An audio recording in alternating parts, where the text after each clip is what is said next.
যদি সন্তান কোনো দুষ্কর্ম করে তাহলে সেই অপরাধ শুধু কি সেই সন্তানের?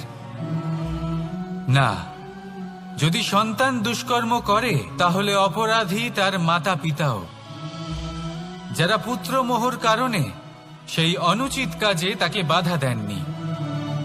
অপরাধী হলেন তার পিতামহ, যিনি নিজের কর্তব্যবোধের কারণে নিজের পরিবারের যত্ন নেননি, যিনি সন্তানকে কখনো শাস্তি দেননি। অপরাধী হলেন তার সেই গুরুও, যিনি নিজের শিষ্যের সেই দুষ্কর্ম দেখেও তাকে প্রতিহত করতে পারেননি। একজন হবু রাজার কর্তব্য হলো নিজের প্রজার কাছে সে যেন এক উদাহরণ প্রস্তুত করতে পারে, কিন্তু যদি এত অনুচিত উদাহরণ প্রস্তুত হয়ে থাকে তাহলে মা বাবার, বাড়ির বয়োজ্যেষ্ঠদের কর্তব্য হলো ওনারা যেন সেটা সেখানেই থামায়, হয় ভালোবেসে নয়তো শাস্তি দিয়ে।